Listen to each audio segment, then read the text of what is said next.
আর নিচে থাকে ABC into ABC। এখন দেখো এই ABC আর ABC কাটা যায়, এটা গুণ আকারে আছে 1001 সাথে। তাহলে আমরা পাই 1001 ডিভাইড বাই ABC, অর্থাৎ আমাদের ABC 1001কে নিঃশেষে ডিভাইড করে। তাহলে অবশ্যই ABC 1001-এর কোনো না কোনো উৎপাদক।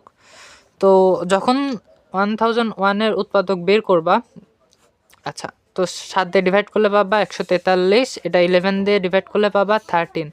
তাহলে এটার উৎপাদক সংখ্যা আছে 1001 ইকুয়াল 7 ইন্টু 11 ইন্টু 13। দেখো এগুলোর প্রত্যেকটার পাওয়ার 1, তো এটার মোট উৎপাদক সংখ্যা এই পাওয়ারগুলোর সাথে এক যোগ করে গুণ করতে হবে। তাহলে 1 + 1 ইন্টু 1 + 1 ইন্টু 1 + 1। তাহলে দেখো 3টা 2 আছে মানে 8, এর মোট উৎপাদক সংখ্যা আসবে 8টা। তাহলে 1001কে আমি লিখতে পারি 1 ইন্টু 1001, 7 ইন্টু 143, তারপরে 11 ইন্টু 91, আরেকটা পাবো 13 ইন্টু 77। দেখো এই 8টাই উৎপাদক আছে 11-এর 1001-এর। আচ্ছা, এই 8টার মধ্যে কেবলমাত্র 3 অঙ্কের আছে একটা, শুধুমাত্র এটা আছে 3 অঙ্কের এই 8টা উৎপাদকের মধ্যে। তো আমাদের সলিউশন এটা হইতেও পারে নাও হইতে পারে, এটার জন্য আমাদের চেক করা লাগবে যে এটা আসলে স্যাটিসফাই করে কিনা। তো দেখো ABC আর divide by ABC into ABC, এখানে বসায় চেক করতে হবে। যদি নিঃশেষে বিভাজ্য হয় তাহলে তো এটা অ্যান্সার, না হলে এটা অ্যান্সার হবে না।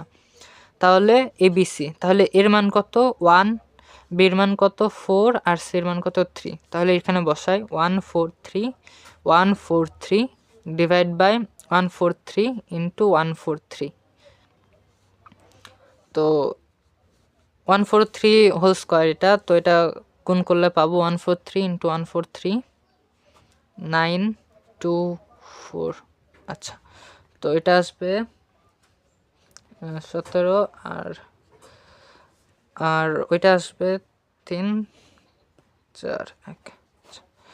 তো 9 4